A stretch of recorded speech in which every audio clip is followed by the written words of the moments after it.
விஷாலோட உங்களுடைய பயணம் அப்படின்றது ரொம்ப நீளமானது. ம்.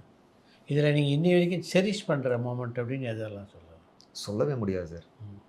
Unforgettable memories. விஷால் பொறுத்தவரை பார்த்தீங்கன்னா, நான் குழந்தை தான். ம்.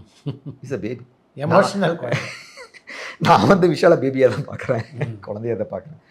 ஏன்னா, ஒரு எதுவுமே எதிர்பார்க்காம ஒரு ஹெல்ப் பண்ணக்கூடிய ஒரு டெண்டன்சி ஆகட்டும். So lot of good qualities and as a human being, as a person like know we all admired him. அவரை வச்சு ஒரு படம் நீங்கள் தயாரிச்சிங்க. ம். படம் தயாரிப்பு அனுபவம் அப்படி இருந்தது? நல்லா இருந்தது. ஆக்சுவலா நாங்க வந்து விஷால் கிட்ட போய் நாங்க டேட்டே கேட்கல. ம். எங்களுக்கு படம் பண்ண சொல்லி நாங்க கேட்கவே இல்ல. கதை கேட்டப்போ லத்தி படத்தோட ஸ்கிரிப்ட் கேட்டப்போ, அது வந்து அப்பா கேரக்டரு. விஷாலுக்கு வந்து கரெக்ட்டா இருக்குமா பண்றக்கு? அப்படின்னு சொல்லி எனக்கு ஒரு செகண்ட் தாட். நான் தான் ஃபர்ஸ்ட் கேட்டேன் அந்த கதைய. அதுக்கப்புறம் விஷால சொன்ன மச்சி எனக்கு ஒரு கதை கேட்டேன். நல்லா இருக்கு கமர்ஷியல் லைனு. பட் அப்பா கேரக்டர் பண்ணுவியா? ஒரு குழந்தைக்கு அப்பா? கேட்டு பார்க்கலாம்டா அப்படின்னாப்படி. கேட்டோன்னே ரொம்ப பிடிச்சிருச்சு விஷாலுக்கு. ஏய் சூப்பரா இருக்கு மச்சி. நீ ரமணா கேட்க சொல்லு அப்படின்னா. ரமணா கேட்டா அவனுக்கு பிடிச்சிருந்தது.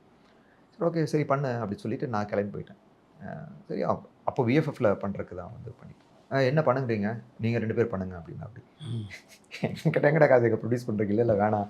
அது ஷோ பண்ண அது வேற விஷயம். பட் படம் பண்ற அளவுக்கெல்லாம் இல்ல. நீ ஆரம்பி நம்ம பண்ணலாம். அப்படின்னு அப்படி ஆரம்பிச்சது தான் அது வந்து ம். அந்த படம். அது ஒரு சிறுசா ஆரம்பிச்சு it happen to be Vishal's biggest budget film until then before Mark Antony. Correct.